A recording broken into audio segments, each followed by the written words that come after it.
আজকে আমি মুগ ডালের রসবড়া তৈরি করে দেখাবো খুবই সহজ পদ্ধতিতে এবং সামান্য উপকরণ দিয়ে। একবার দেখলে যে কোনো কেউ কিন্তু এটি তৈরি করে নিতে পারবেন। খেতে তো এতটা নরম তুলতুলে হয় যে মুখে দিলেই মিলিয়ে যাবে। তৈরি করা খুবই সহজ। তো কিভাবে এই বড়াটা তৈরি করি চলুন দেখে নেওয়া যাক। প্রথমে এখানে 1 কাপ পরিমাণ মুগ ডাল জলের মধ্যে বেশ ভালো করে কচলে কচলে ধুয়ে নিয়েছি। 3-4 বার জল পাল্টে ধুয়ে এটাকে 2 ঘন্টা জলে ভিজিয়ে রেখেছিলাম। ডালটা বেশ ভালোভাবে ভিজে গেছে। এবার ডালের থেকে বেশ ভালো করে জল ঝরিয়ে নিয়ে একটি মিক্সিং জারের মধ্যে দিয়ে দিচ্ছি। এটা কিন্তু নরম করে বাটা যাবে না, এর মধ্যে সামান্য একটু জল দিয়ে দিচ্ছি। 2 চামচ পরিমাণ জল দিয়ে ডালটাকে বেটে নিতে হবে। ডালটাকে বেটে নিয়েছি। এবার ডালটাকে একটি বাটির মধ্যে দিয়ে দিচ্ছি। দেখুন ডালটাকে কেমন হবে, ঠিক এমন হবে। যদি এটা বেশি পাতলা হয়ে যায় তবে এর মধ্যে আপনারা সামান্য চালের গুঁড়ো, বেসন এসব অ্যাড করে নিতে পারবেন। এবার ডালটাকে বেশ ভালো করে ফেটিয়ে নিতে হবে। হাত দিয়েই বেশ ভালো করে দেখুন এটাকে এমন করে ফেটিয়ে নিচ্ছি। ডালের বড়ি দিলে যেমন করা হয় ঠিক একইভাবে এটাকে এভাবে ফেটিয়ে নেব। দেখুন ফেটিয়ে নেওয়ার ফলে এটা এতটা স্পঞ্জি হয়েছে যে জলের উপরে দেওয়ার ফলে কিন্তু জলের উপরে ভেসে উঠছে। এবার রসটা তৈরি করে নেব। রস তৈরি করার জন্য গুড় নিয়েছি, 1 বাটি পরিমাণ গুড় দিয়ে দিচ্ছি আর 1/2 বাটি পরিমাণ জল। এবার গুড়টাকে জাল করে নেব। এটা কিন্তু আপনারা চিনির শিরাও তৈরি করে নিতে পারবেন। গুড়টাকে 1 তার 2 তার তৈরি করার প্রয়োজন নেই, একটু ভালো করে ফুটিয়ে নিলেই হলো। গুড়টা ফুটে উঠেছে, এবার এটাকে নামিয়ে রাখবো।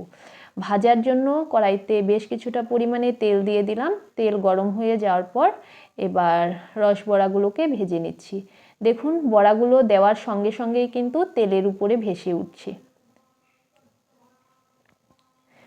কতগুলো রসবড়া দিয়ে এগুলোকে ভেজে নিচ্ছি। তেলের মধ্যে দেওয়ার সঙ্গে সঙ্গেই কিন্তু নাড়ানো যাবে না, একটু 1 মিনিট পর এটাকে নাড়িয়ে দিতে হবে। দেখুন সুন্দর কিন্তু ভেসে উঠছে সবগুলোই।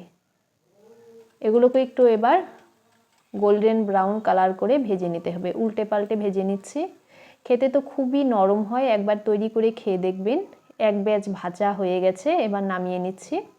নামিয়ে যে গুড়ের রসটা তৈরি করে রেখেছিলাম সেই রসের মধ্যে দিয়ে দেব। রসের মধ্যে দিয়ে রসটা বেশ ভালো করে একটু এগুলোর গায়ে লাগিয়ে দেব। আরও দ্বিতীয় ব্যাচের বড়াগুলোকে ভেজে নিচ্ছি। চামচের সাহায্যেও কিন্তু ভেজে নিতে পারেন। দেখুন আমি চামচের সাহায্যেও দিয়ে দিচ্ছি। অনেক সময় তেল ছিটে যায়, তাই চামচের সাহায্যে দিলে আর তেল ছিটবে না।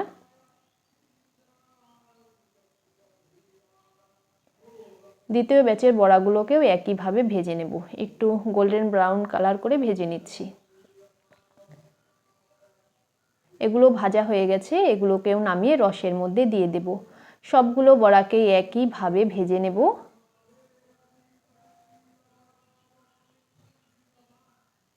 ভেজে সবগুলোকে রসের মধ্যে দিয়ে একটু ভালো করে নেড়েচেড়ে রসগুলো লাগিয়ে দিতে হবে। বেশ ভালো করে নেড়েচেড়ে এটা রসটা লাগিয়ে তারপর এটাকে ঢাকা দিয়ে রাখবো। 1 ঘন্টা রেখে দেব। 1 ঘন্টার মাঝখানে কিন্তু 2-3 বার একটু নেড়েচেড়ে রস লাগিয়ে নিতে হবে। 1 ঘন্টা পর দেখুন কি সুন্দর হয়েছে। রস একদম কিন্তু ভিতর পর্যন্ত ঢুকে গেছে। কতটা নরম হয়েছে দেখুন। আমি হাত দিয়ে চাপ দিয়ে দেখিয়ে দিচ্ছি। রস কিন্তু একদম ভিতর পর্যন্ত ঢুকে গেছে। খেতে খুবই নরম হয়, একবার তৈরি করে দেখবেন। দেখলেনই তো কতটা সহজ পদ্ধতিতে তৈরি হয়ে গেল। দেখুন একটা ভেঙে দেখিয়ে দিচ্ছি, ভিতর পর্যন্ত কিন্তু রস ঢুকে গেছে, মুখে দিলেই মিলিয়ে যাবে।